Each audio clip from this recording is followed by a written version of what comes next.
Unfiltered. I'm not sold. I'm sorry. Unapologetic. I'm not trying to talk about him. Unlike anyone else. But knowing y'all will probably make me. This is the Stephen A. Smith Show. What's up, everybody? Hope you had an absolutely positively wonderful weekend. Welcome to the latest edition of the Stephen A. Smith Show, coming at you as I love to do every weekday from 1 to 3 p.m. Eastern Standard Time over the airwaves of Sirius XM, Mad Dog Sports Radio. The number to call up, as always, is 888 Mad Dog 6. That's 888 Mad Dog 6. That's 888-623-3646. 888-623-3646. We are coming at you live from Miami, Florida. Live from Hard Rock Stadium in Miami, Florida, site of the national championship game tonight between the Indiana Hoosiers and the Miami Hurricanes. National championship is on the line. We've all waited over the last week plus for this game. My personal opinion is I'm praying it's not a blowout. I'm praying it's not a blowout. Let me get this out. Let me get the suspense out of the way right now.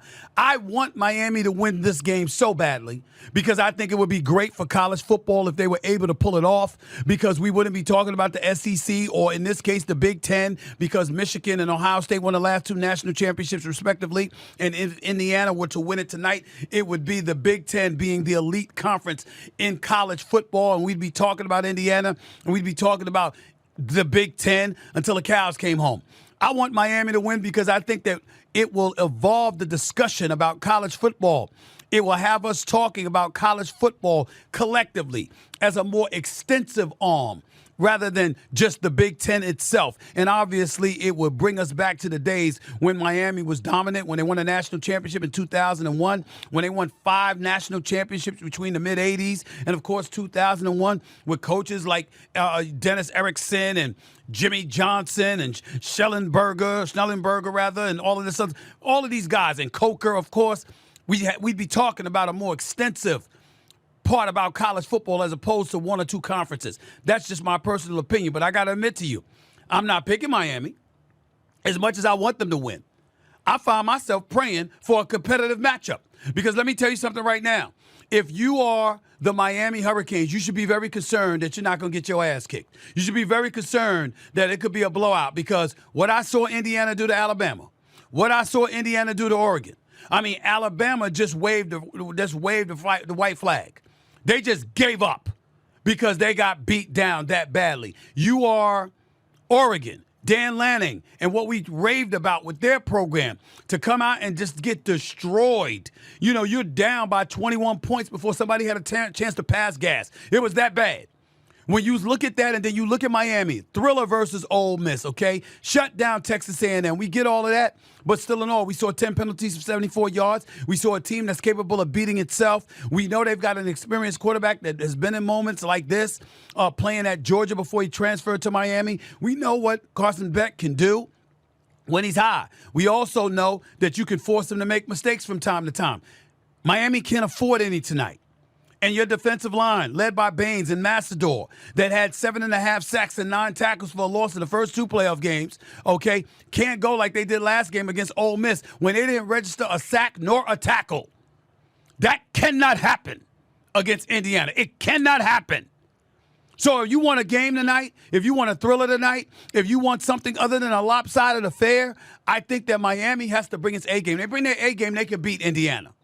The problem is, are you sure you're going to be able to bring your A game? Because Indiana is the team that you're going up against, who's exceptionally well coached by a coach, Kurt Cignetti, okay, who is 26-2 in his 2 years at Indiana, a team that has never, or university that has never won a national championship, ever. That's what we're looking at. They're about to win their first national championship tonight on Miami's home turf, unless Michael Irvin and Ray Lewis and Ed Reed and Ezrin James and the crew from Miami U that's represented this university for decades get inside these cats' heads and let them know you don't let anybody come into your house. You don't let anybody come into your house and push you around. Remember that motivational speech you see at NBA games, NFL games, and all this other stuff? Nobody. From the movie, I forgot which movie. I don't know if it's Friday Night Lights or whatever it is. One of my producers, Griff, he would know.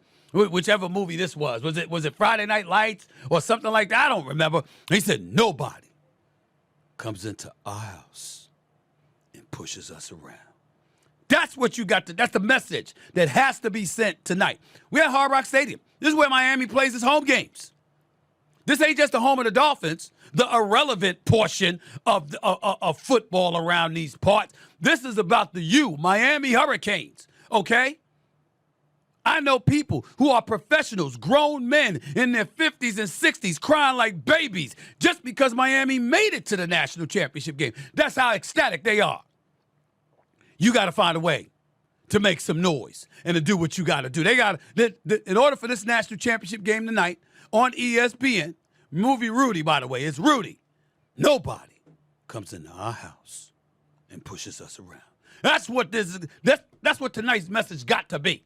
You can't lose a national championship game on your home turf in your house. That's the message that has to be delivered. And I have no doubt if there were two people that were capable of delivering that message to a bunch of cardiac kids that have made it this far, it's definitely the playmaker, Michael Irvin, and the one and only Ray Lewis, two Hall of Famers on both sides of the ball, a wide receiver on offense, a linebacker on defense, both having starred at the U. There is no question that those brothers, with their motivational speeches, can definitely deliver that message. And Miami's going to need it all in order to beat Indiana tonight, going up against Fernando Mendoza, okay, the reigning Heisman Trophy winner. No doubt about it. Lots of stuff to get into. Once again, 888-MAD-6 is 888-623-3646. But that news will be the news tonight and tomorrow morning. The news from yesterday and right now are the playoffs that took place this weekend. And one of the things that we have to point to more than anything else is the Los Angeles Rams beating the Chicago Bears. That was a thriller. 20-17 victors over the Chicago Bears. I mean, there's a lot of big stories emanating out of this weekend. We can go to that, but the reason why we would probably, in all honesty, need to go to the Buffalo Bills first is because the Buffalo Bills fired their head coach, Sean McDermott, after the Buffalo Bills lost 33-30 in overtime to the Denver Broncos this weekend. I think that is a bad decision. Now, I know there's a lot of people out there, they don't feel the highest of highs with Sean McDermott. I get that part. I think it sucks. I think that being the general manager, I think he's using McDermott as a scapegoat. Brandon Beane had no business making this decision. And I'm going to tell you something right now. The Bills had no business promoting him to president. How you going to promote him to president? Look at the team he gave McDermott. Now, listen, McDermott hasn't gotten the team to the Super Bowl. But when you talk about a team needing a voice, come to me about Baltimore. You have Lamar Jackson for 7.5 years, and you can't get over the hump. And not only that, the quality of play was diminishing before our very eyes as we watched the Baltimore Ravens. We can't say that about the Buffalo Bills. If anything, they overachieved this year, considering how bereft of talent they were. This is how we got to look at it. Who are your wide receivers? Where's the all-world wide receiver? Stephon Diggs ain't there anymore. He's in New England. Who you got? It ain't Keon Coleman. It ain't Knox. It ain't Kincaid. Khalil Shakur, that brother's no joke. I got that part. And James Cook, we all know how effective he is running the football. But my goodness, when you look at McDermott and what McDermott brings to the table, I'm just looking at this 98-50 record in his 8 years. 73-27. That's a 73-win percentage over the last 6 years in the regular season. The best in the National Football League. Yes, you got the 2 AFC Championship games that you lost. You lost them to Patrick Mahomes. That's who you lost to. You want to go an 8-8 playoff record? 1-6 on the road. All right, I got that part. Not great. 8 playoff appearances in 9 years, including 7 straight. You've made the playoffs every year since 2019.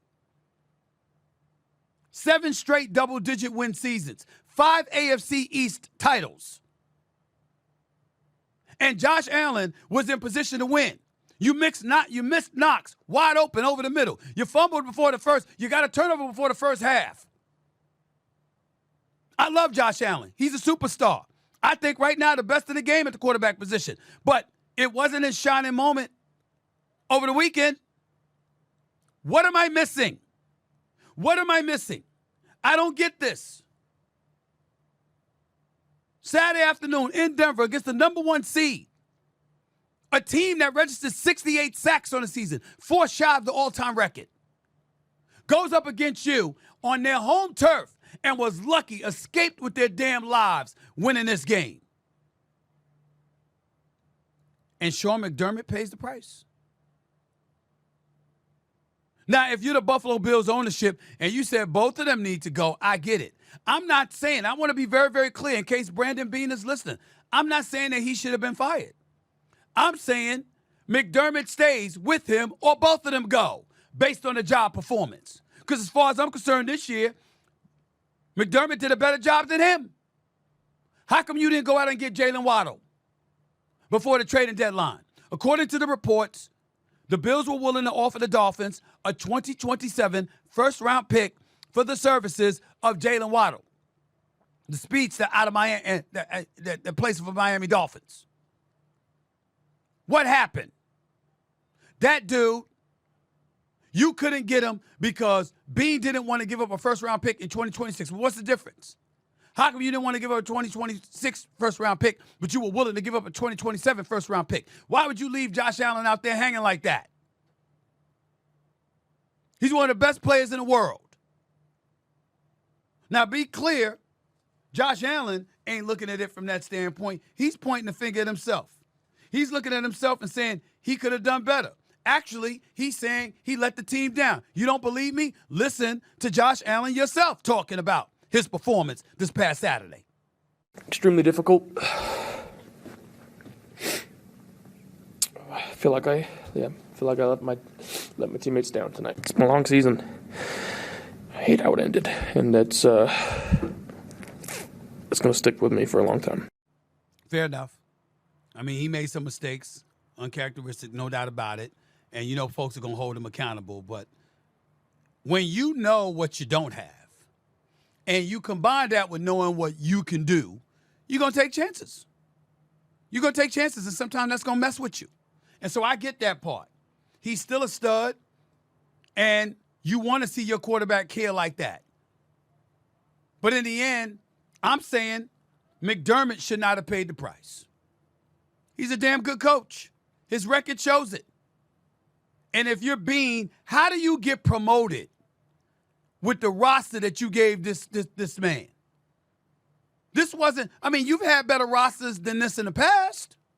And I'm in no way saying that Beane isn't a good GM. And he's not doing a good job. I'm saying that if McDermott is gone, why isn't he? I'm implying that McDermott shouldn't be gone, not that Beane should be gone. You come back next year. Give him a better slew of receivers to depend on. We look at Josh Allen and say, okay, my goodness, they couldn't get over the hump. What was it, his fault that Kincaid dropped the ball last year against Kansas City when Josh was blitzed on that 4th down and it went right into Kincaid's hands and he didn't catch the ball? Was it Josh Allen's fault when he gave you a lead in the AFC divisional playoff game years ago with 13 seconds left? Y'all couldn't stop Patrick Mahomes from getting the Kansas City Chiefs in the field goal range. We've seen Josh Allen perform at an elite level in the postseason. Saturday, was not his shining moment. He still gave you 30. What's up with the defense? How come you couldn't prevent the Broncos from getting 33? That's McDermott too? I mean, come on now. Come on. Josh Allen, 4 turnovers. 5 for the Bills overall. Can't do that. By the way, the 4 teams that lost this weekend combined for 16 turnovers. The 4 teams that won combined for only 4 turnovers. 4 giveaways. So we got to remember that. Now, not only is Beane being retained, he's being elevated to president, not just GM. And on top of it all, he's leading the team search for a new coach. So he wasn't the one that hired McDermott. He came afterwards. So I guess the way they're looking at it, okay, pick your own guy. Fine. I'm just looking at McDermott and I'm saying, damn, that's jacked up. By the way, these head coaches openings, remember, these are the 10 jobs. Titans, Giants, Falcons, Browns, Raiders, Cardinals, Ravens, Dolphins, Steelers, and now the Buffalo Bills. 2 positions have been filled. John Harbaugh for the Ravens. He's now with the New York Giants. And Kevin Stefanski, formerly of the Cleveland Browns, now with the Falcons. Here's my question about Kevin Stefanski. Two-time coach of the year. Clearly can coach. Knows what he's doing. I understand that. But ladies and gentlemen, this man was in Cleveland for about 6 years, had 13 different quarterbacks. One of them was Baker Mayfield. Another was Jacoby Brissett. Obviously Deshaun Watson, Joe Flacco, various others. Nothing could work. Nothing could work. Why should I feel excited about Kevin Stefanski being in Atlanta when you got Michael Penix Jr., who can't even line up behind center because it requires him to bend his knees too much, and his knees are kind of shot. That's why he's always in the shotgun. Or you got Kirk Cousins. What am I missing? Why is Kevin Stefanski the elite hire? I mean, Bijan Robinson is a stud, one of the best in the game, spectacular. Drake London ain't no joke. And, of course, Kyle Pitts ain't no joke either. You've got a trio of weapons right there, elite weapons, I might add. That's a good one. But you got to find a quarterback. Am I supposed to believe in Kevin Stefanski finding a quarterback? What am I missing? What am I missing? 888 6 is the number to call up. That's 888-623-3646. That's the number to call in to right here to the Stephen A. Smith Show, Sirius XM, Mad Dog Sports Radio, coming at you live from Hard Rock Stadium in Miami, Florida, site of tonight's National Championship game on ESPN between Indiana and Miami. National Championship on the line. By the way, to send in your voicemail messages, SiriusXM.com/GetSirius. That's SiriusXM.com/GetSirius. Before I go to break, that wasn't the only game I wanted to get into. Chicago and L.A. was a spectacular game. It was not Sean McVay's finest moment, which he openly admits, because I don't know what the hell he was thinking by calling running plays to keep the ball out of Caleb Williams' hands. Instead of letting your eminent league MVP, Mr. 4,707 yards passing, Mr. 46 touchdowns with just 8 interceptions, Matthew Stafford throw the damn football. I don't understand it. Almost gave the game to Chicago. I don't understand for the life of me how Caleb Williams, on a 4th and 4, scrambles from the 14-yard line back to the 40th, running away from Verse and other defenders for the Los Angeles Rams and flinging a football into the left end of the end zone into the hands of a wide-open Cole Kmet. Now, I know it was a fantastic play by Caleb Williams, one of the best ever, no doubt. And this is a week after he was scrambling to his left and threw that dime off balance to DJ Moore. I mean, Caleb Williams is special, even though his numbers don't say that from yesterday because he made some mistakes, no doubt. But boy, does he have a future in his hands. Chicago going to win the Super Bowl next 3 years. You heard me, Gareth? Chicago going to win the Super Bowl in the next 3 years. I'm telling y'all this. They're going to win the Super Bowl in the next 3 years. With Ben Johnson coaching, with Caleb Williams looking the way that he's looking and ascending, oh, my God. It's going to be special. But when you look at yesterday, how come nobody asked the question, how the hell did Kmet get that open? I don't give a damn that him, and I think it was Durant, whomever, was going against one another and shoving each other, stuff like that. You ain't shoving each other at that point where you got that kind of space available to you. If you Kmet with the game on the line like that and you let that touchdown catch happen, what an awful, I couldn't believe how open Kmet was. Having said that, L.A. still held on. Courtesy of another Caleb Williams interception. Him and DJ Moore weren't on the same page. Curl for L.A. intercepts the ball. Los Angeles drives downfield. They put themselves in field goal range. They kick the field goal to win the game, and they're going on to the AFC Championship game between Seattle and L.A., which is, honestly speaking, if we're being honest, that's the matchup we should all want. We should have all wanted to see. And I'm here to tell y'all right now, no disrespect to the New England Patriots or the Denver Broncos, but this NFC Championship game is our Super Bowl. This is our Super Bowl. The winner of this game is winning the Super Bowl, in my humble opinion. The winner of this game between the Los Angeles Rams visiting the Seattle Seahawks in the NFC Championship game next Sunday night, the winner is winning the Super Bowl. because Seattle's defense is just something special. And the way they annihilated San Francisco, I mean, my Lord. San Francisco having injuries, no George Kittle either. I mean, they didn't have much of a chance. And we knew that. But the Los Angeles Rams, seemingly healthy enough, ready to roll. Seattle going at it as well. Look, this is what you play for. And the last time we saw them, Seattle won 38-37.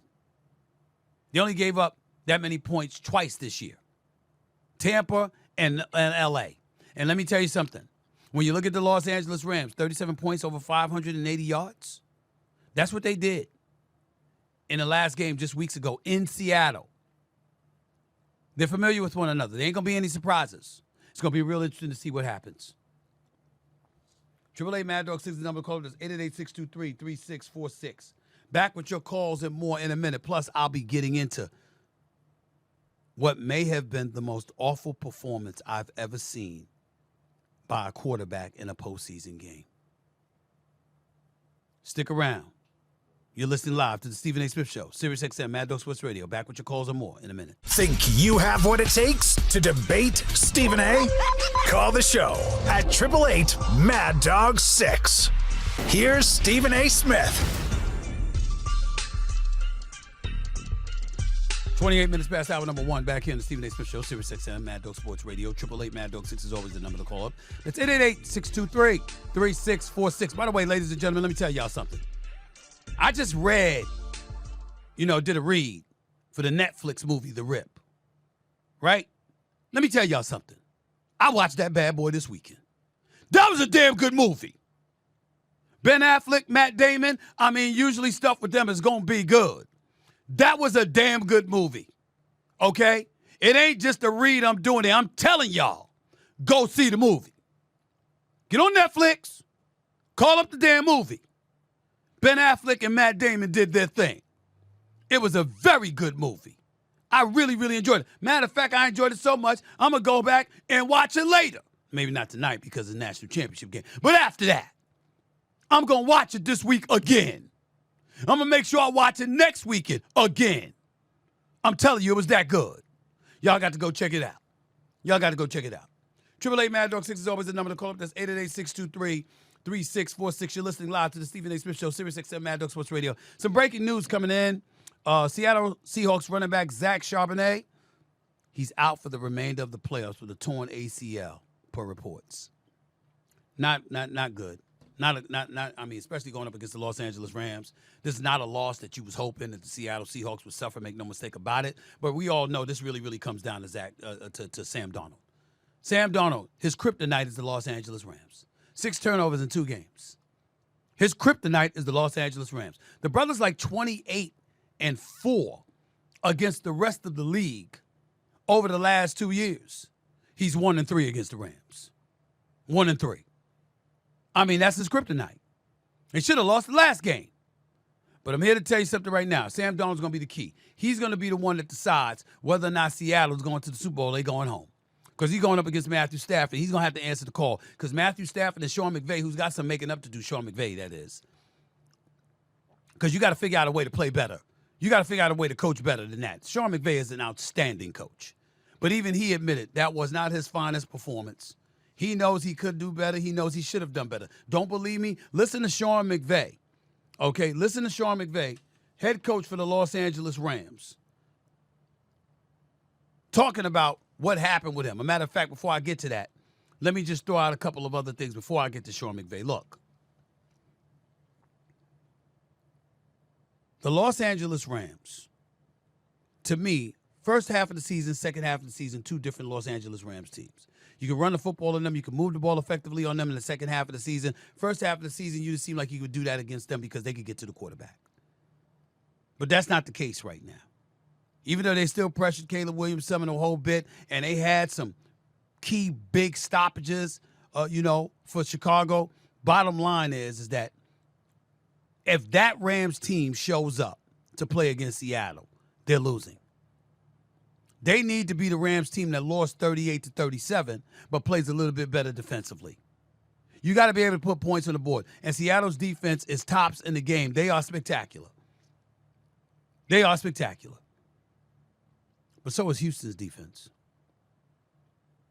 And it's a damn shame that what we saw is what we saw because, look, I like C.J. Stroud a lot.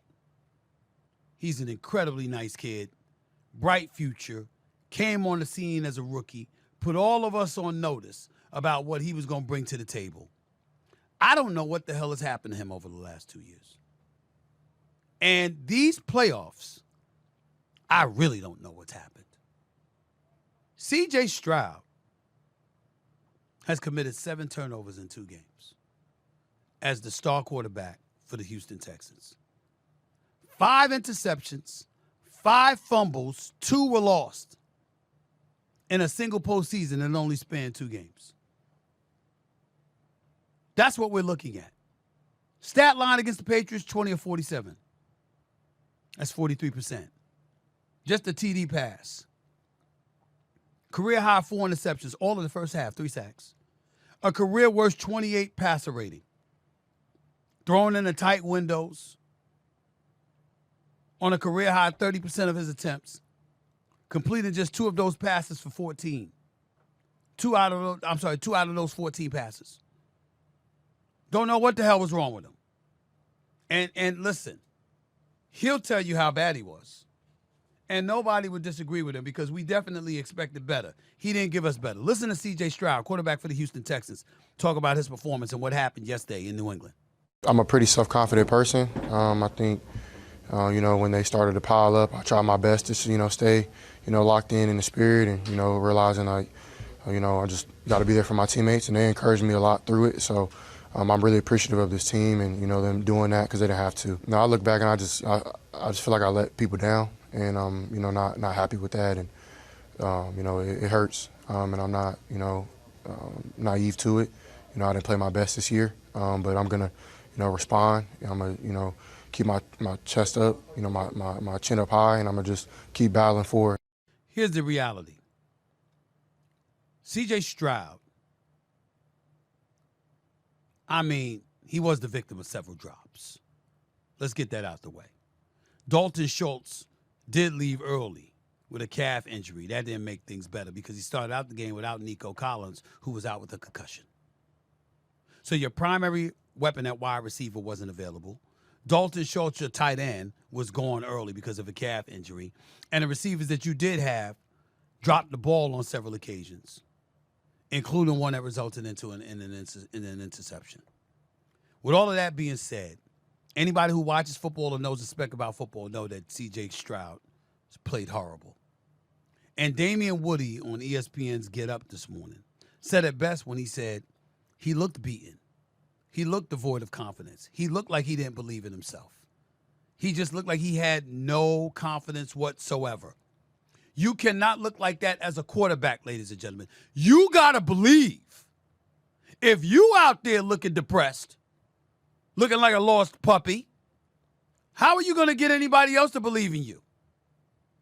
I don't believe for 1 second that the Houston Texans should give up on C.J. Stroud. I believe in him. I certainly believe in his character. He's a really good dude. He's a young quarterback, got a bright future ahead of him, but he got to get this together. He got to get his confidence up. He looked defeated in the first quarter. He looked defeated. Don't get me started how he looked at halftime, and you got Coach DeMeco Ryans talking about he looked better in the second half. Well, that's because he couldn't look worse. So it was really, really hard to watch. And as a result, the New England Patriots are going to the AFC title game because the Houston Texans, an all-world defense, a defense that could rival anyone for ages, one of the all-time great defenses, got no help offensively. 0. And we just got to keep it a buck and be real about that. This is a defense that is Super Bowl worthy, but they didn't have an offense that was. Well, Will Anderson, Danielle Hunter, and those boys, it's special to watch. It's a damn shame that they couldn't get it done. Houston, this postseason, this season period, 12-0 when scoring 20 or more points, 1-6 when scoring fewer than 20 points. Defense, ranked number 1 in total defense, number 2 in scoring defense. And you end up losing. It's a damn shame. So they got to get it together. And you got to understand something about CJ. He's under his rookie deal. So do you re-up him and give him an extension? Do you work diligently to try to get him at a cheaper price? Or do you look to move him because he may feel he deserves more money than you're offering, and it may be in your best interest to move on? I don't know the answer to these questions. I just know it's worthy of a discussion. And then they're going against Denver, who I really feel sorry for because Bo Nix, your starting quarterback, broke his ankle. So he's getting operated on, and he's not going to be available for the rest of the playoffs. And you're going to the AFC Championship game with Jarrett Stidham, who was once drafted and played for the New England Patriots. Anybody want to see Jarrett Stidham in the playoffs? You want to see Drake May, especially now. Either him or Bo Nix would have been fine, but now it's definitely Drake May that you want to see, all right, going up against Seattle's defense or Los Angeles offense. That's what you want to see. That's what you want to see. You don't want to see a rematch of Denver, Seattle, where they mugged Peyton Manning and those boys and blew them out of the state in the Super Bowl. You don't want to see that. Which Seattle is fully capable of doing if you go up against Denver again with Jarrett Stidham.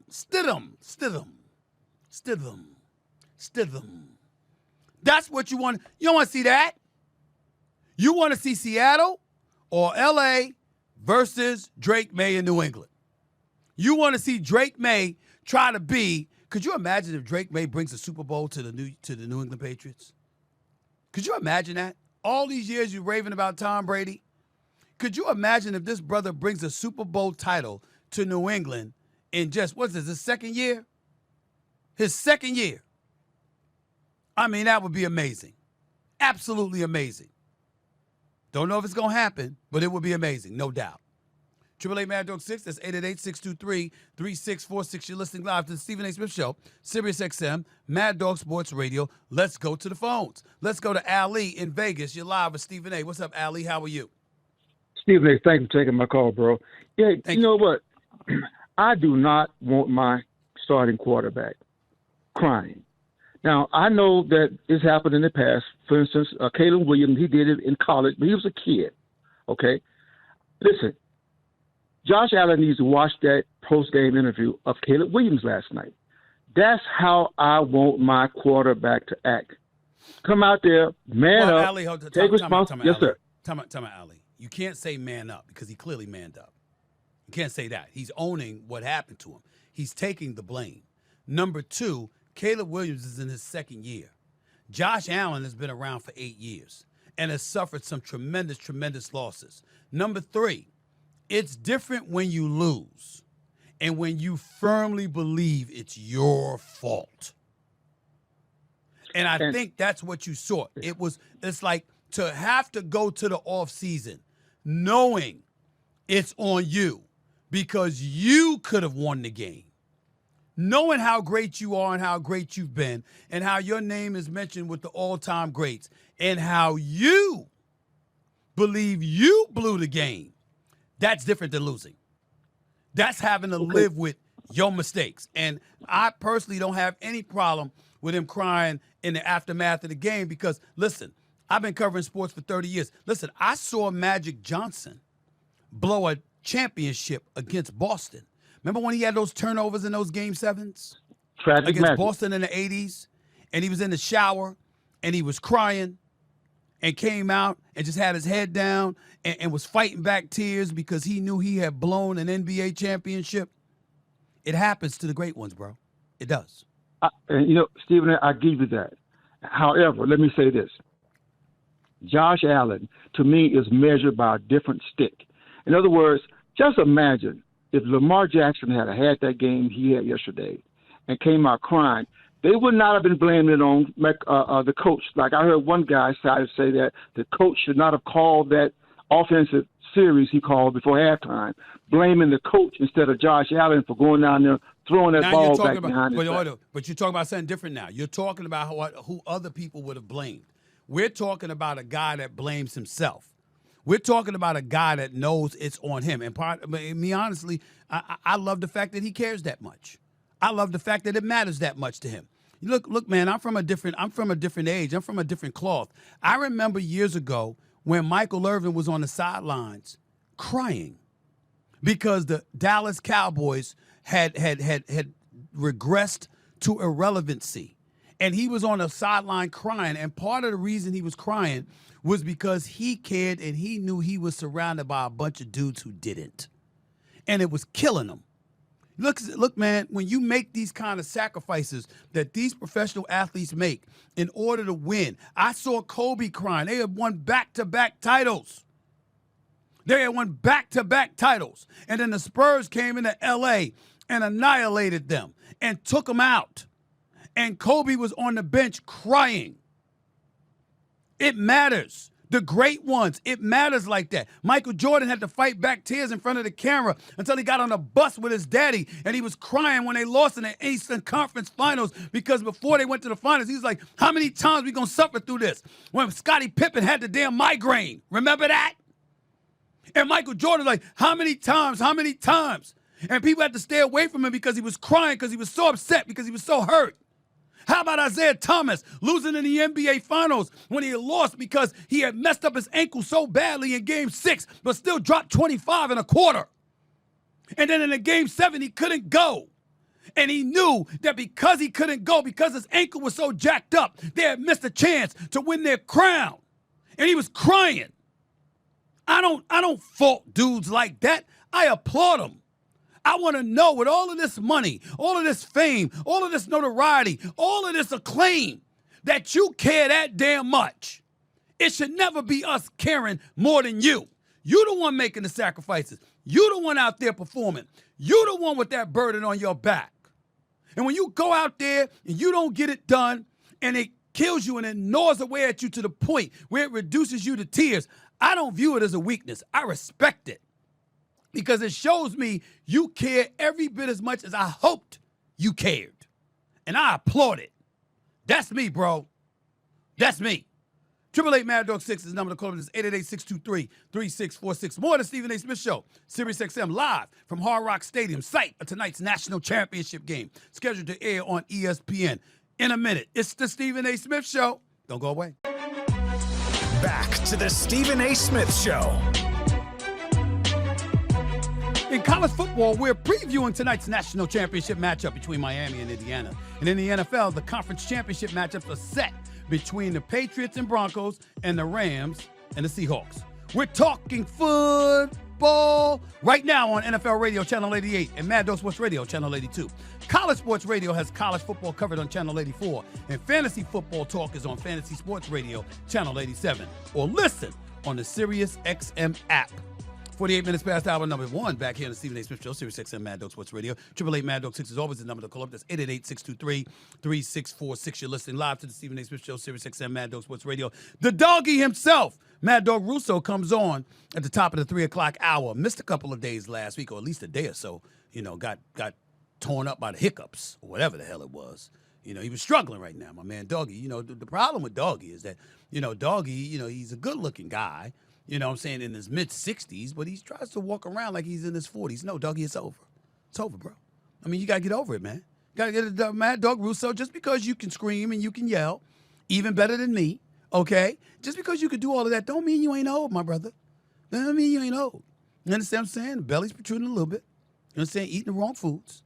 You understand? This is what happens when you attack your own mama and your lovely wife constantly getting on, whether it's food or the holidays and stuff like that. Doggy, this is what you get your comeuppance. Maybe if you were a bit nicer, you wouldn't have these problems. Got to be a good man, a kind man, a gentle soul, like your boy Stephen A. Everybody knows I'm lying about that, at least to some degree. On the air, that is. Off the air, I really am a nice guy. Just don't tell anybody. 888-MAD-DOG-6, that's 888-623-3646. Back to the phones we go. Let's go to Stephen. Beautiful name. You're live with Stephen A. Sirius XM Mad Dog Sports Radio. What's up, Stephen? How are you? Something very funny. Michael Irvin put out a statement. Don't call me. Don't text me. Don't email me. I have no tickets. Everyone's after him for tickets.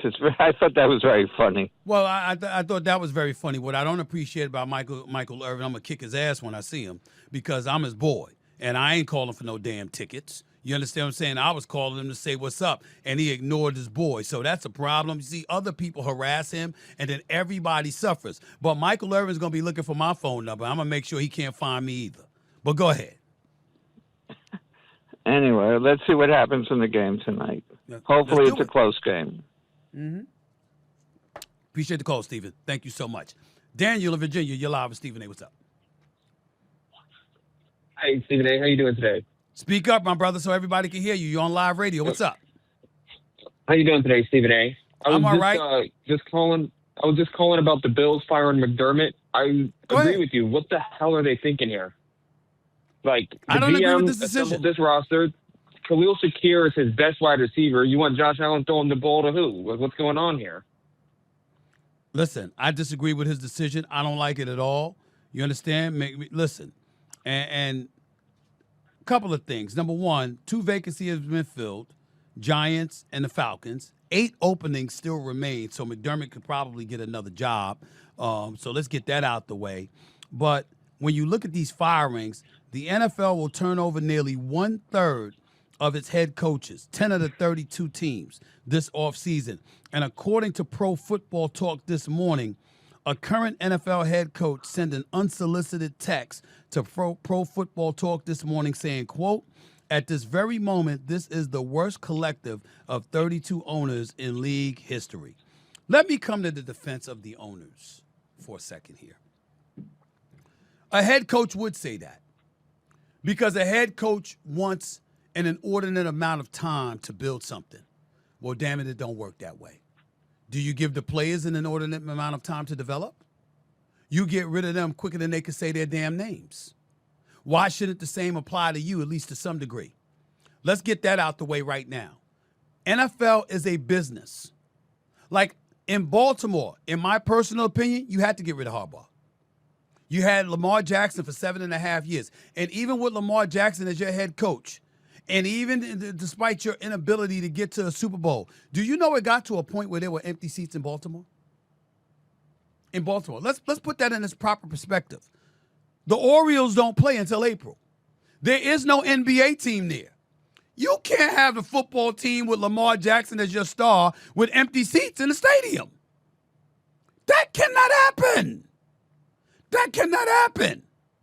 Now, we can look at the NFL all we want to, and we can say they print money, but that don't mean these owners aren't looking for different opportunities to make money.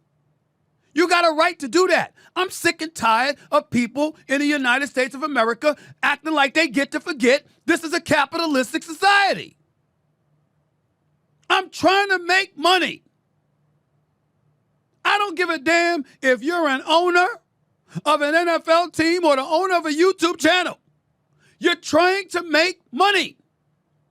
And if something is costing you, you're going to make changes. I'm so sick and tired of people forgetting this is America. Over in Europe, do you see how these people act with soccer? You see coaches and players running for their lives when they don't win? Their lives are on the line. They can't even go out in public. Now, you got cats. I'm down here in Miami. Listen, the Miami Dolphins, let's talk about them for one quick second. Because we know they're irrelevant because we're down here talking about the national championship and Miami's college football team is relevant more so than their NFL team. We know that. But I'm using this example to make a point. Do you know when I knew the Miami Dolphins were trash? When they couldn't win in 40-degree weather or worse. How are you a National Football League team and you can't win when the temperature is 40 degrees or less? Do you know all you had to do when you were playing the Miami Dolphins, if it was a road game, all you had to do was look for the local meteorologist. What's the weather going to be? And by the way, it don't even have to be local. All you had to do was find out whether the weather was going to be, what the weather was going to be. And if it was ever 40 degrees or less, Miami was good for a loss. That's why I don't think Mike McDaniel deserves a head coaching job this year.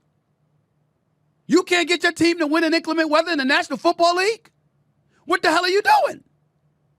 So I say all of that to say, when we're talking about this stuff, we got to put stuff in its proper perspective.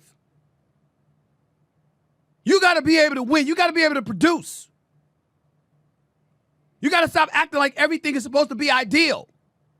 You're trying to win, and you're trying to get paid.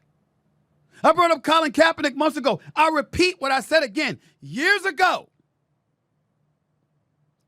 And I'm looking at my producers and my social media people. I'm telling you this. I'm giving you facts. Years ago, each NFL owner got a check for $246.5 million. All 32 owners, $246.5 million apiece. Do you know they were complaining that it wasn't $250? Who complains about $3.5 million when you just got a check for $246 that you don't have to share with the players? NFL owners do. That's what they blame Colin Kaepernick for. That's why I told y'all he wouldn't be back. Because they said, wait a minute, that's $3.5 million. You times that times 32, that's over $110 million. That's over $110 million. About $110 million. They were thinking about the $110 million they lost instead of the $2-3 billion that they gained. That's who they are. Who don't know how these owners can be. Wake up. It's about the dollars and the cents. If you're not making money or if you're compromising money in any way, even in a business that prints money, they still count what they got to lose instead of what they've gained. That is the American way, especially in the NFL. That's why you're seeing these coaches changing, because they ain't making the money, the owners, the money they supposed to be making. Very simple. Very simple. Jason in Dallas, you're live with Stephen A. Real quick, Jason, go ahead. Thank you for taking my call, Stephen.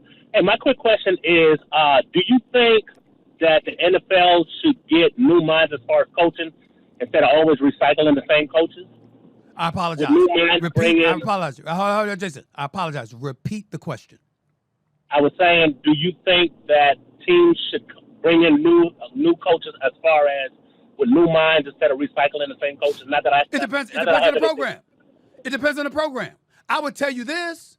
When you look at the job McDonald is doing in Seattle, when you look at the job Liam Cohen did in Jacksonville, you damn right you're bringing some new blood. But when you look at the job Vrabel did in New England, what Sean Payton has done in Denver, then all of a sudden you go the old route. It all depends. It's a matter of what your taste is and what level of structure you think needs to be brought to the table. So there's no definitive answer because every team has different needs. But I always think there should always be room for fresh blood. The same old retreads don't work, especially when they've never won anything. But sometimes you need them. You need that old school mentality. Because as a society, let's call it what it is. We've gotten a bit soft. We have. It's true. Even in the NFL.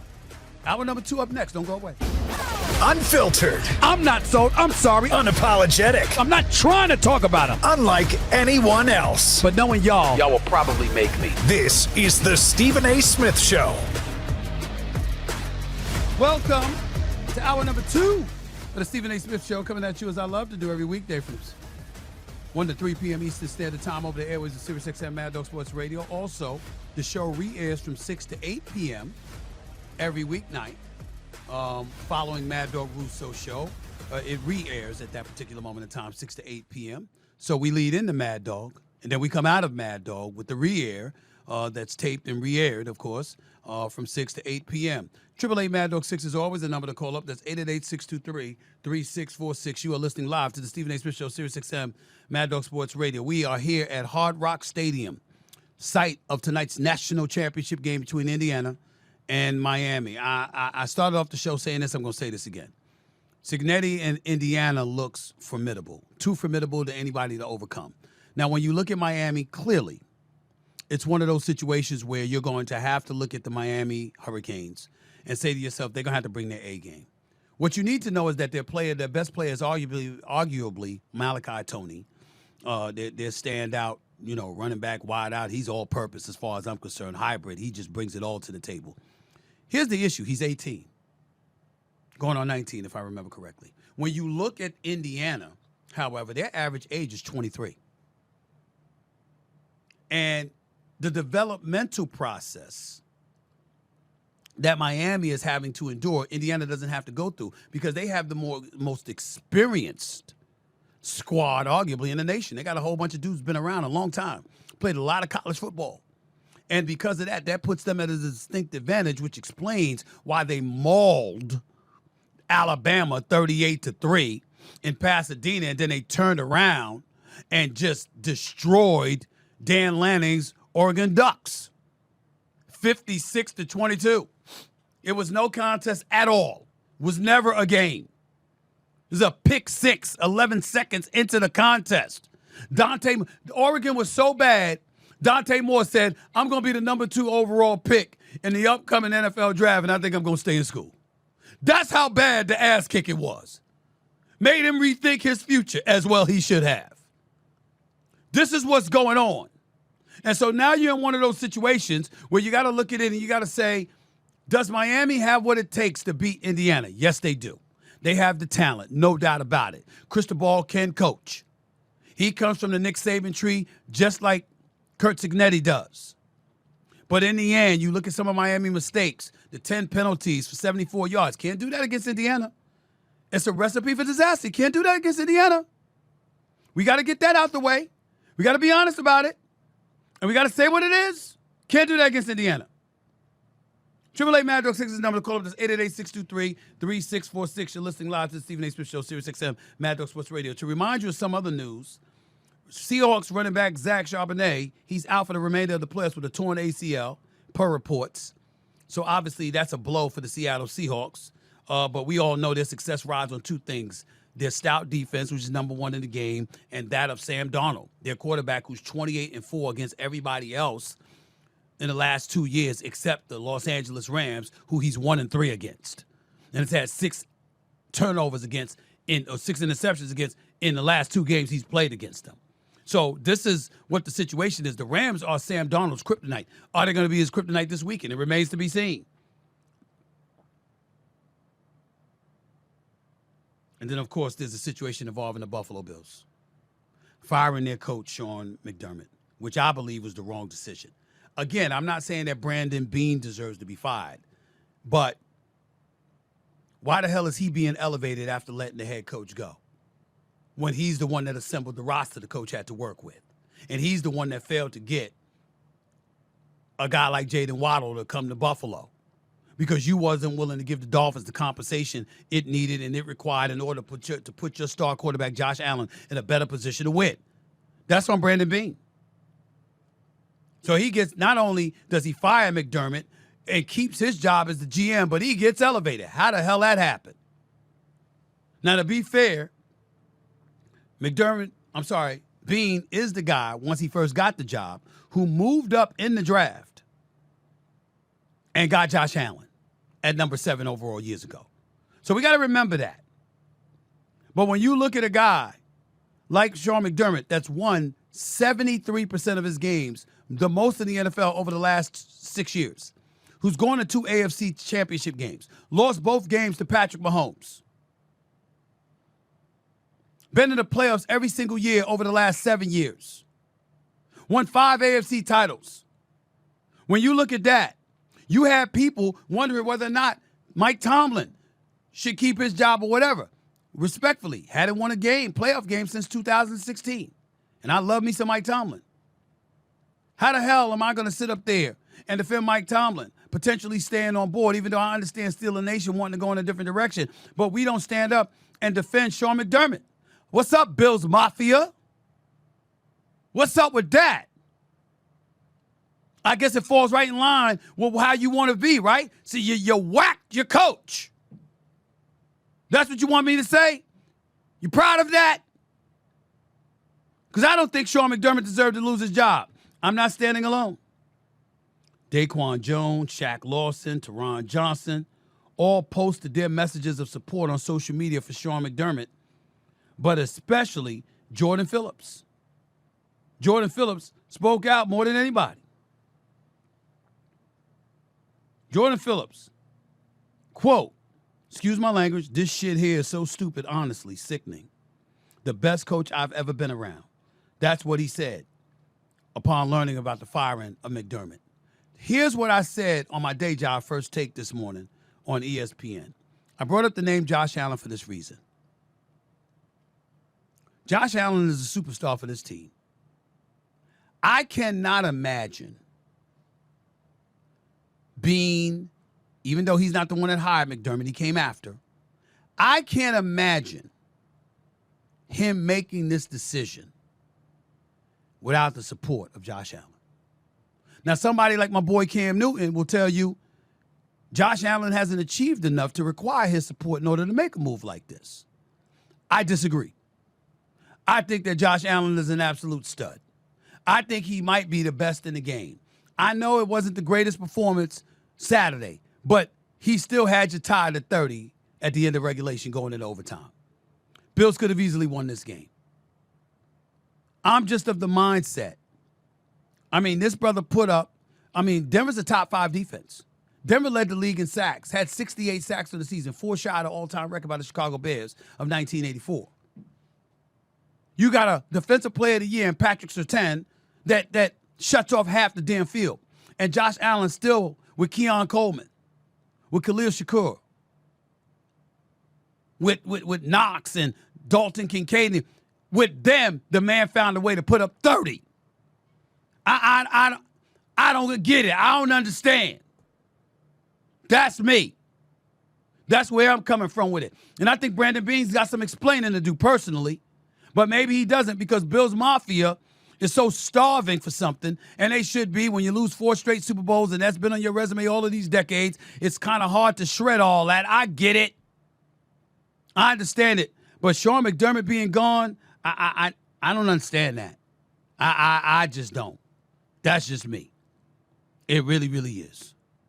But maybe somebody else has got a better explanation than me. How about Sean in Massachusetts? You're live with Stephen A. Maybe you got a better explanation, Sean. What's going on? First of all, I'm in a very, very good mood today. I'll start with the Buffalo Bills. I think looking at this game, I agree with you. Sean McDermott doesn't deserve to lose his job, but I get it because you have Josh Allen as the quarterback, and you couldn't get to the Super Bowl even without Patrick Mahomes, Joe Burrow, and Lamar Jackson in your way. They're out of the picture, and you still couldn't get it done. Yeah. But the roster was different. You know, if you still had Stephon Diggs, I'm with you. If you had gotten Jalen Waddle, I'm with you. But you see the receivers I mentioned. Come on, man. Come on. You know, how much did you give him to work with? And listen, if you're the Buffalo Bills ownership and you make a decision to get rid of him and Bean, or you make the decision to keep both, I get that too. But to let go of the head coach, but promote the GM who didn't give him the pieces that he needed in order to be in a pristine position, I got a problem with that. I got a problem with that. I get it. I get that. And I also, too, I think Bean should have went with him. If you're gonna get rid of McDermott, you got to get rid of Bean too, because I'm looking at Brandon Bean and I'm like, you couldn't add more for Josh Allen. And even though Josh Allen, he didn't have the greatest performance on Saturday, and he's gonna get a little. Still put him in a position to win. He still put him in a position to win. No doubt about it. No doubt about it. And my second point, and it's on the Patriots. Did you see how they looked defensively against Houston? They looked good, but that's not. Time out, Sean. Let's keep it a buck. It ain't that hard to look relatively good defensively against the Houston Texans offense. Can we at least acknowledge that? It's not like they went up against the Rams. It's not like they went up against a healthy Baltimore Ravens, or somebody like that. They went up against a Houston Texans team that's been struggling miserable offensively for most of this season. You and I both know that. Oh, of course. And I think, like I said before, they're going to be one of the reasons why they're going to be a tough out in this AFC. And back to the Buffalo Bills, I'm looking at the Patriots and I'm like, Kansas City's is the least of my problems.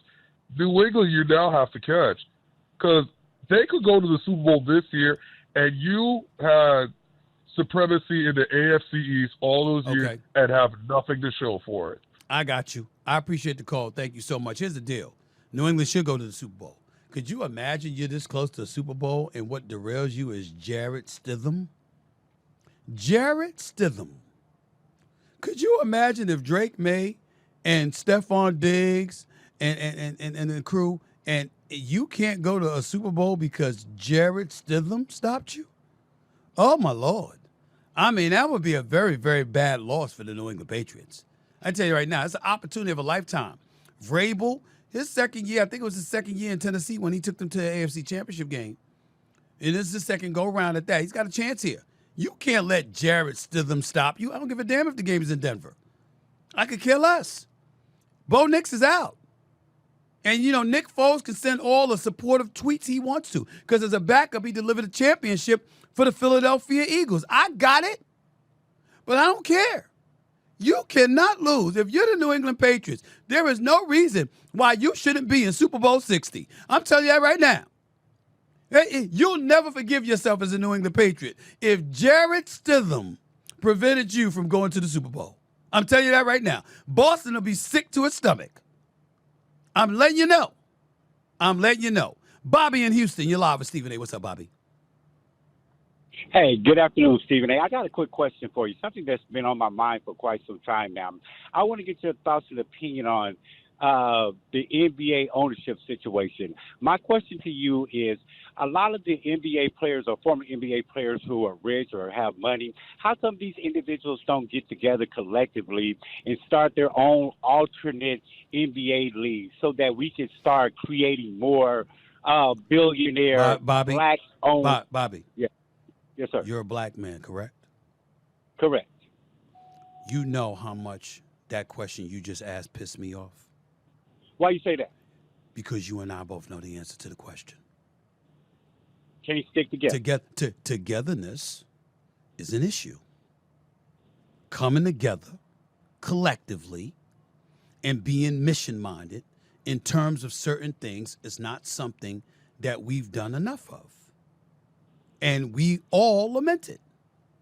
Think about when the whole protest was going on in the NBA. You know what I kept saying?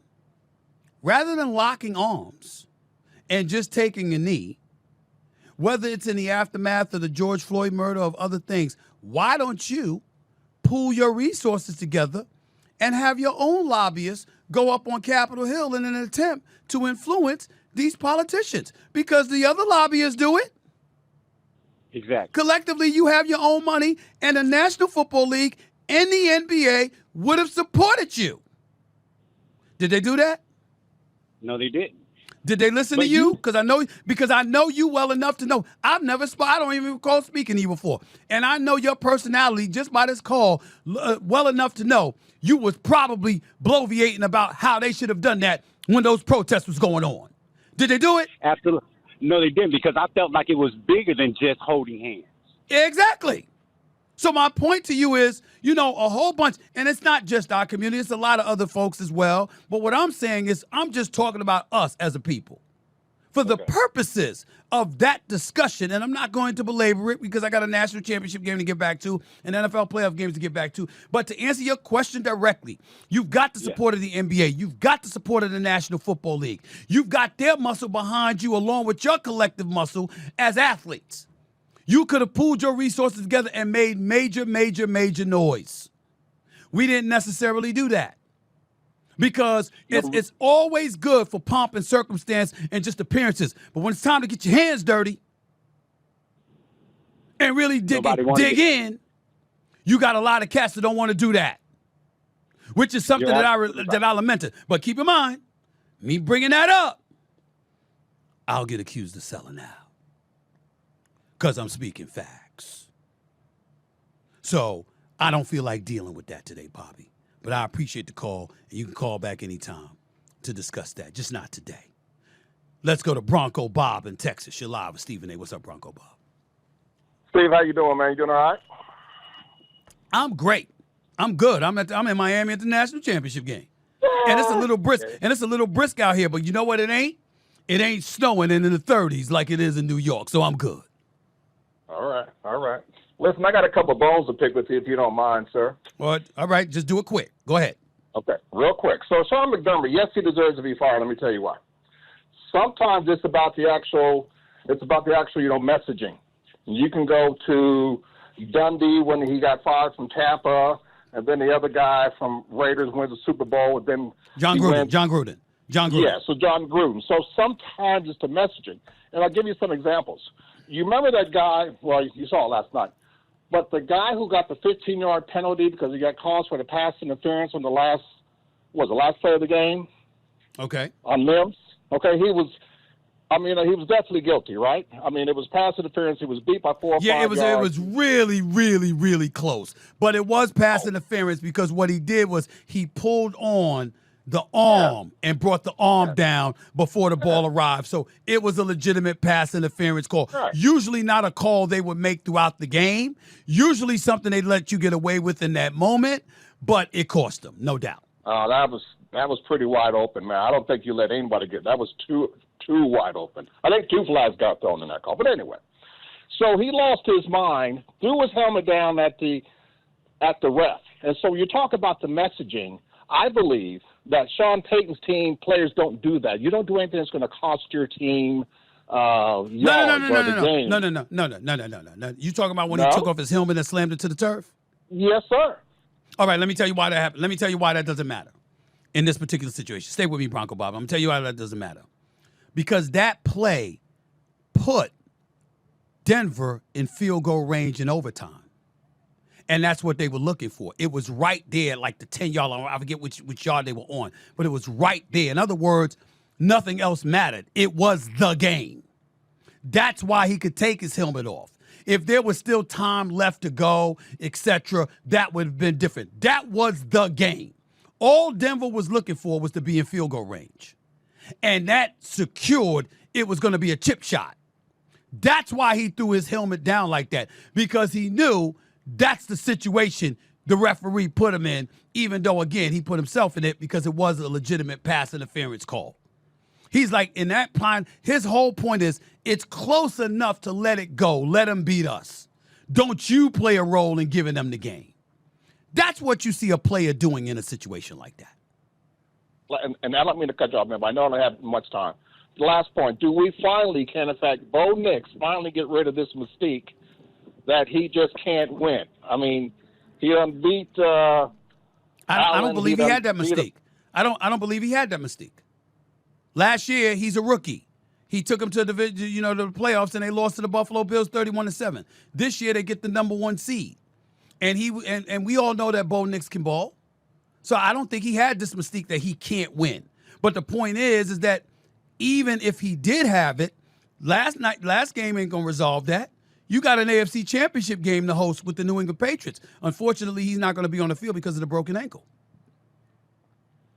Well, the Broncos were 1.5 point favorites after they won, and now they're 5.5 point underdogs. You damn right they're going to be underdogs because y'all ain't going to no damn Super Bowl with Jarrett Stidham.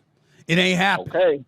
It ain't happening. I don't believe that for 1 second. Monday, brother, Jeff's going to take them to the Super Bowl. I'm right here. Do you know Jarrett the first Stidham. Signing?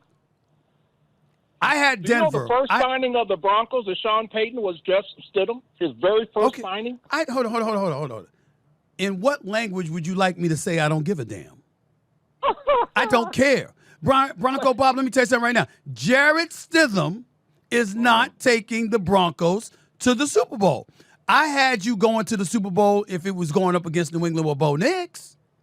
Not with Jarrett Stidham. I don't believe the New England Patriots is presently constructed with Vrabel coaching and May leading the way and their defense playing lights out the way that their defense is playing right now is losing to a backup quarterback. And I say Jarrett Stidham, but I want Jarrett Stidham to understand I'm not maligning him in any way. I'm just emphasizing and punctuating his name because he's the backup. I would say that about any backup. A backup quarterback is not beating this New England Patriots team in an AFC Championship game with a Super Bowl berth on the line. I don't believe it. I don't believe it. I think the New England Patriots are going back to the Super Bowl. Say what? That's the Tom Brady when it went up against Nick Foles. It happens. Sure. It does happen. It does happen. Bronco Bob, it does happen. I'm telling you right now, it won't be this weekend. It won't be this weekend. Broncos going home. I don't believe for 1 second a backup quarterback is beating this New England Patriots team. I don't believe it. I just don't. 888 Mad Dog 6 is the number to call up. That's 888-623-3646. More of your phone calls in a minute. You're listening live to the Stephen A. Smith Show. Sirius XM, Mad Dog Sports Radio. Back with more of your calls in a minute. Back to the Stephen A. Smith Show.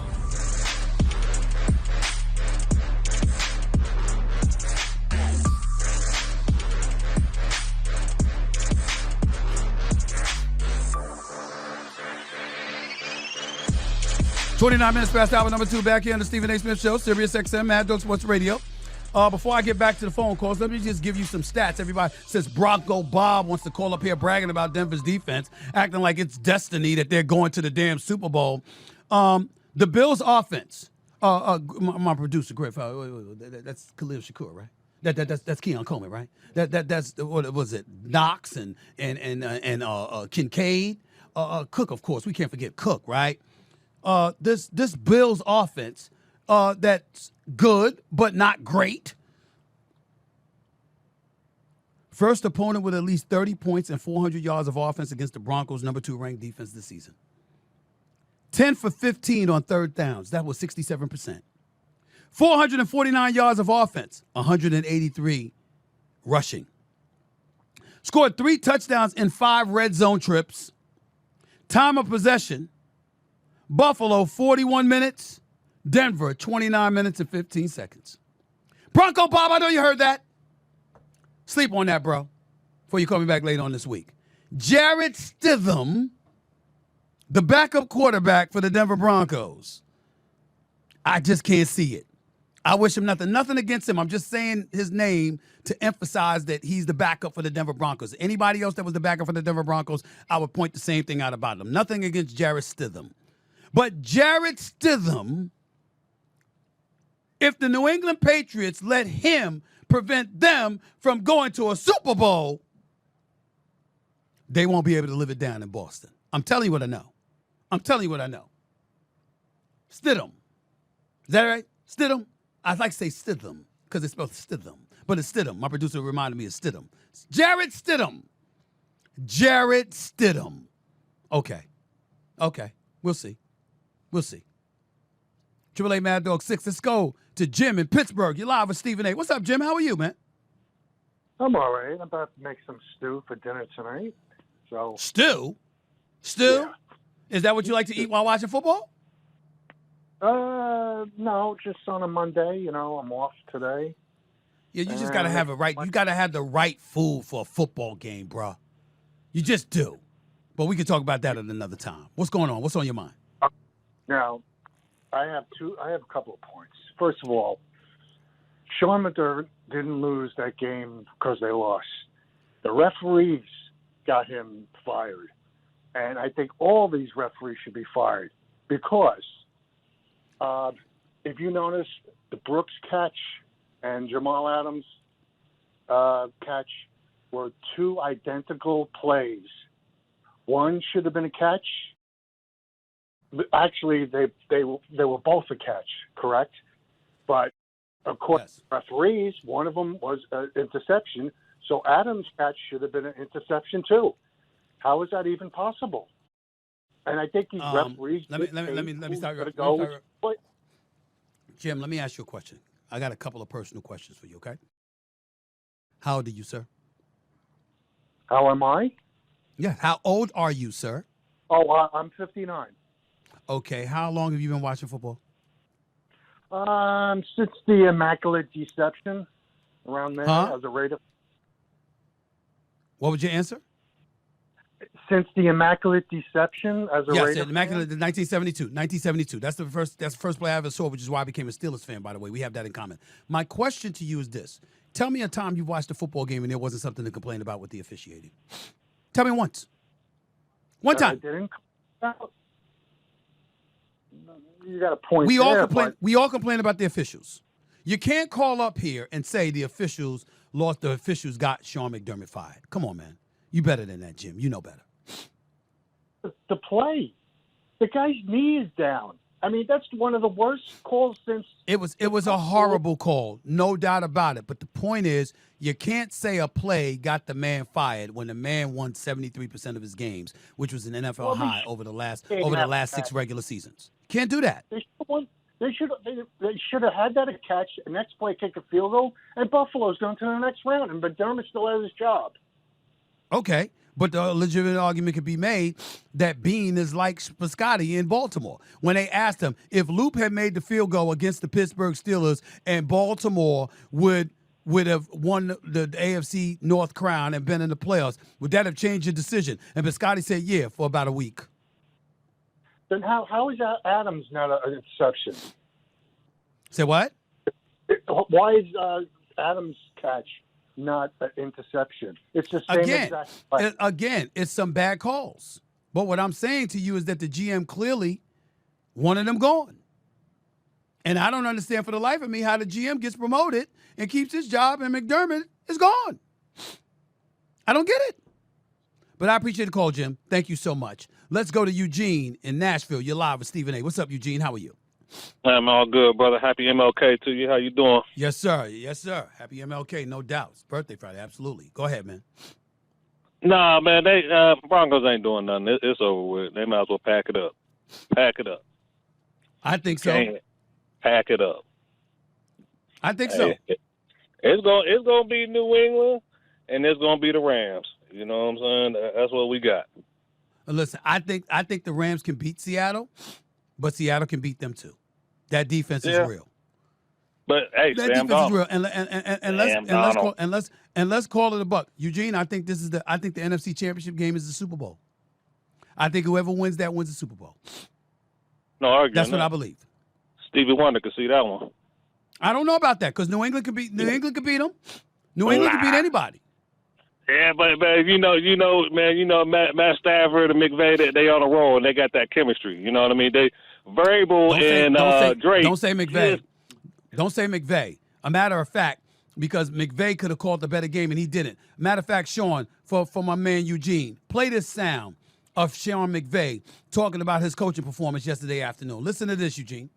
I could have done a much better job. And then I did think once we were able to get some success, we settled into a little bit of a different approach, being able to lean on the run. And then when we were throwing it, picking up the tempo a little bit. And I thought, Matthew had a bunch of success keeping the ball in play. I did not like the feel for the flow of the game that I had outside of the first, series where our guys did a great job.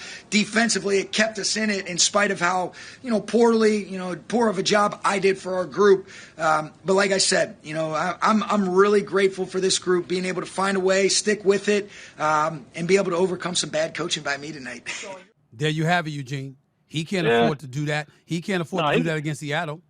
He ain't gonna do it again. He ain't gonna do it again. You know what I mean? Well, listen, they gotta get here's that. the deal, Eugene. Here's the deal, Eugene. Why are you, if you're Sean McVay, calling running plays on third down, fourth downs, in regulation and in overtime, instead of having the ball in your imminent MVP's hands and letting him throw I agree with that.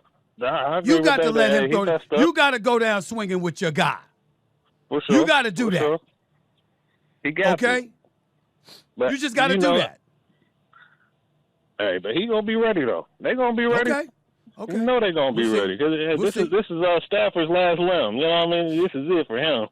I got you. Next, he out. No, this ain't it for him. Stafford don't look like somebody that ain't got much left. He looked like he got 2 or 3 more years left. Look at the way this man is playing. Aaron Rodgers playing at the age of 42. Stafford's 37. Look at him. Hey, look at the brother. Bad playing that 42 though, man. He look like me and you can go out there and play that. You know what I mean? Come on. You can say that all you want to. Stafford is 37, 5 years younger, and is threw for 46 touchdowns, 80 interceptions. This is not, Stafford ain't approaching no finish line by a long shot, unless that black gives out. Appreciate the call, though, man. Thank you. Colin in Alabama, talk to me. You're live with Stephen A.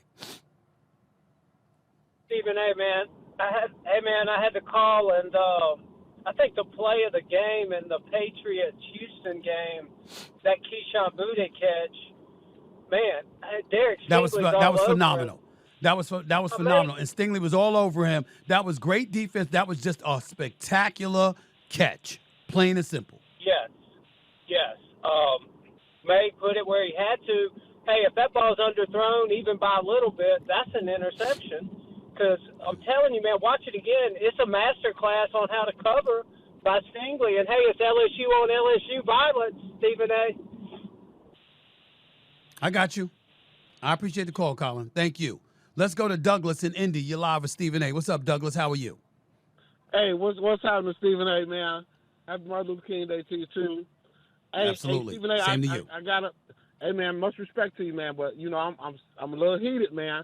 I'm gonna go back to some Notre Dame stuff. I hate to be the dead horse, but man, you ain't got to apologize for being heated. That's what radio's all about, baby. I'm right here. Let's go. Okay.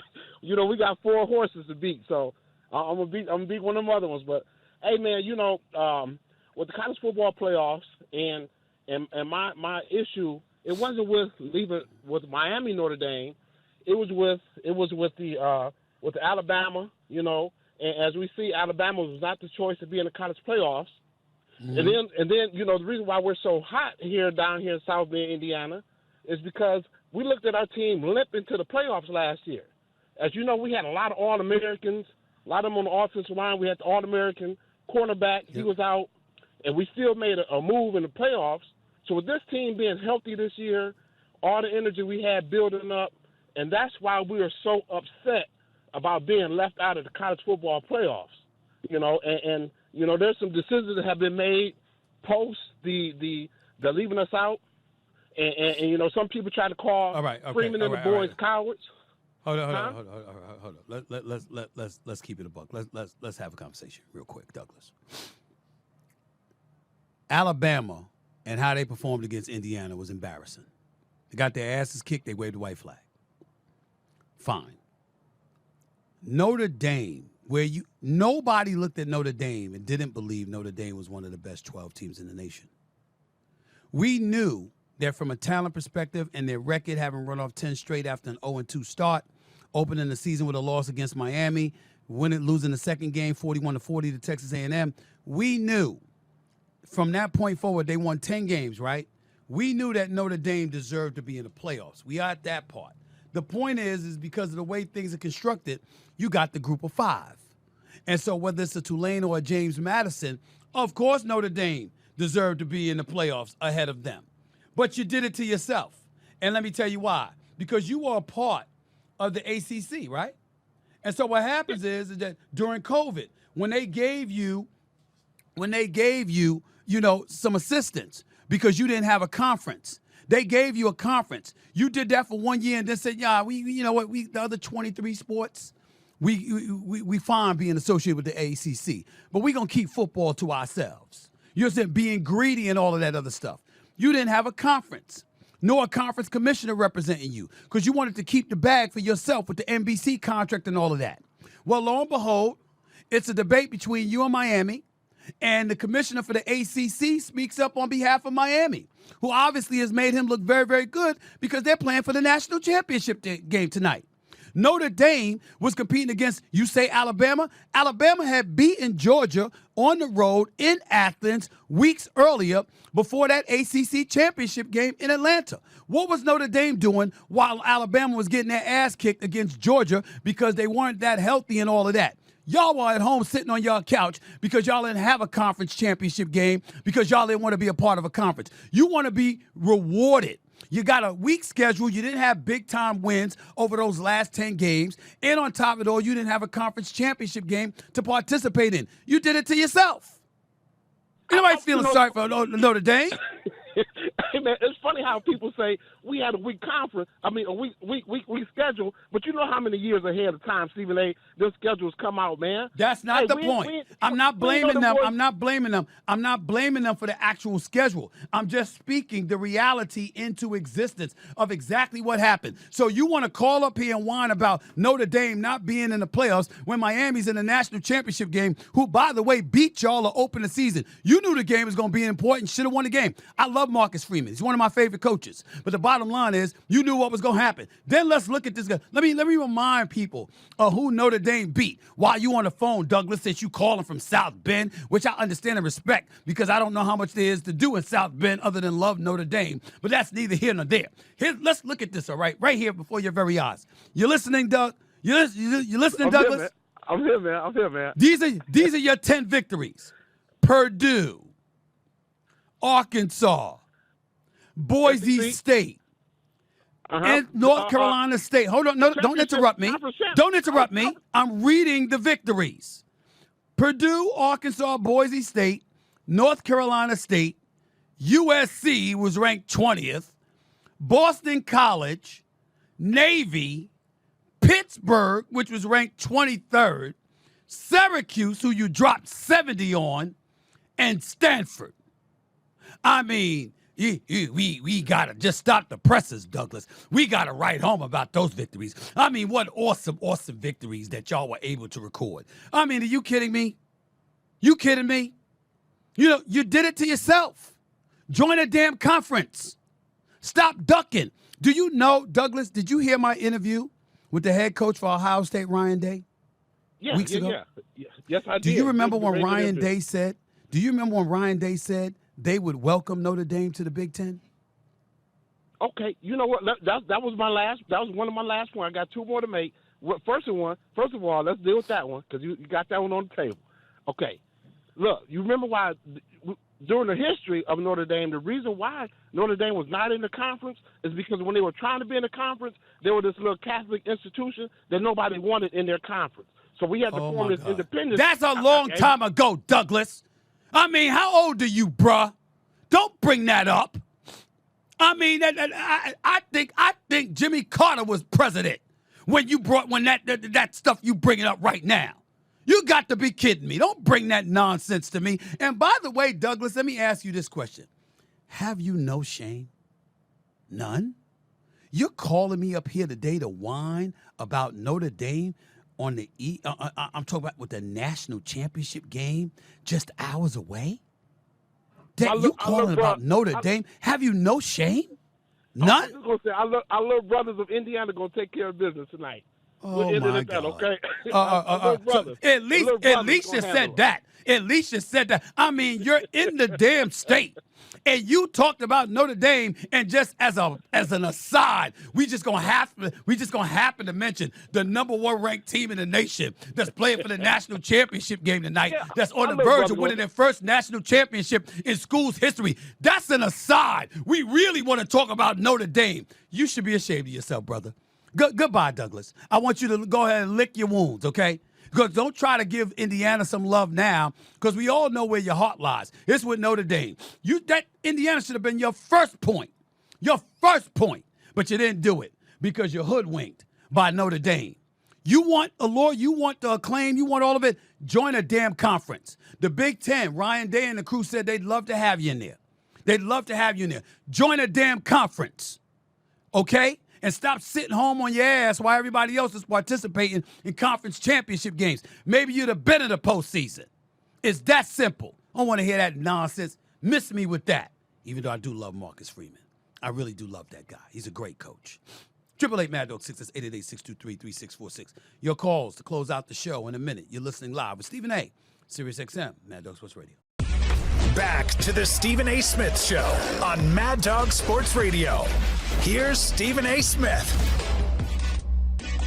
The College Football Playoff National Championship is here, and you're home for every touchdown is Sirius XM. Tune in tonight at 7:30 Eastern as the number 10 Miami Hurricanes take on the number 1 Indiana Hoosiers to crown the 2026 national champion. Hear the Miami feed on ESPN Extra, Channel 81, the Indiana feed on College Sports Radio, Channel 84, and the national feed on ESPN Radio, Channel 80, in your car and on the Sirius XM app. Back to the phones we go. 888 Mad Dog 6 is 888-623-3646. Let's go to it. Let's go to Victor in Connecticut. You're live with Stephen A. What's up? Stephen A. Smith, I really like you on the radio, man. You are fantastic. I can take you or leave you on TV, mostly because I don't always agree with you, but you're great on the radio. That's because you're not paying enough attention. First of all, on TV, I got to share the wealth, TV real estate, with people I'm debating. I can't do all the talking. On my own show, I can do all the talking. Secondly, I mean, I think that, I'm not the most attractive dude in the world, but I don't think I'm difficult to look at. So I do think that. No, I was going to say it's not like I got a face. It's not like I got. It's not like I got a face for radio. You know what I'm saying? I think I do both well. I'm just messing with you, Victor. I'm just messing with you, buddy. Go ahead, man. Well, also, I went to the same high school as Dan Orlovsky, so I agree with his opinion. Oh, that's a curse. That's a curse. You got something in common with Dan Orlovsky, D.O., the corniest brother I know? I mean, you got to be kidding me. But go ahead. Look, I love the Patriots. And this is like a dream this season. They've been bad for years. But to think they're going to go in and be 5.5-point favorites in Denver, I mean, Denver's broken our heart in the AFC Championship game before, man. That's going to be a nip-and-tuck game. Both teams are going to be about running the ball. Jarrett Stidham, man. Yep. Jarrett Stidham. But, look, man, I don't know, y'all. I don't know. Say his name. Listen, I hope he has a terrible game. I hope he plays like C.J. Stroud. But Sean Payton ain't going to let that happen. That's a proven Super Bowl winning coach there, man. That's a team that was in the playoffs last year. This is all first time for Drake May. And he put a couple on the ground yesterday that, if they bounced a different way, if Will Campbell and another lineman weren't diving on those fumbles, they could have been completely different situation. Can I read a stat to everybody, all my listeners out there, including you, Victor? Say it. Jarrett Stidham has 4 career starts, 1 win, and he's only taken 1 snap this entire season. 1 snap. It don't look. And by good. the way, hold on. Here's the last part. Here's the last part, Victor. Take a guess. When's the last time he's thrown a pass? I mean, he's throwing them every day, Steve. He works with those guys. Plus, Denver's going to have a lot of second squad receivers in the game. Victor. The brother. Hold on, Victor. The brother hasn't thrown a pass since 2023. He hasn't thrown a pass since 2023 in a game. Don't give me practice. Practice. I understand we talking about practice, man. We talking not a game. We talking about practice. He hasn't thrown a pass since 2023. And you're the New England Patriots, and you're going to lose to that dude? Do you have any idea how embarrassing that would be? We got to remember, Carson Wentz lost got hurt in like week 11 or week 12, the year that Nick Foles took them to the Super Bowl championship. This guy, Jarrett Stidham, has not thrown a pass since 2023. Could you imagine how embarrassing it's going to be for the New England Patriots if they go out there and lose to a cat that hasn't thrown a pass since 2023?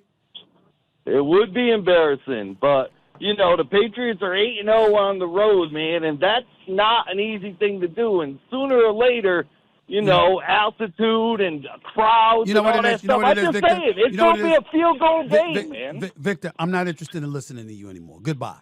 You know why? Because Victor, ladies and gentlemen, is a scared Patriots fan. He's scared to death. He's about to woof in his own pants. He's scared. That's what that's about. Because let me tell you something right now. Listen, of course Denver could win.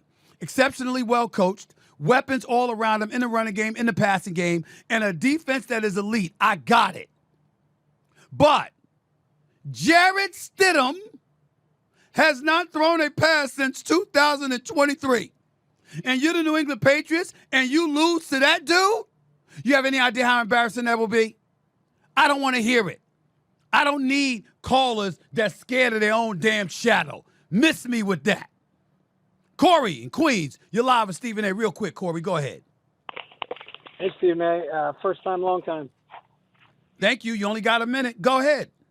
I was going to talk about how the NFC has completely outclassed the AFC in this playoffs, and that people like to hate on the stars, Mahomes, Lamar Jackson, all these people. But without them, the AFC is a shell of itself. I'd also like to wish you a happy MLK Day. Thank you so much.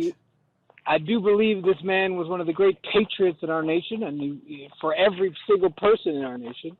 And I think we should talk about that more. Absolutely.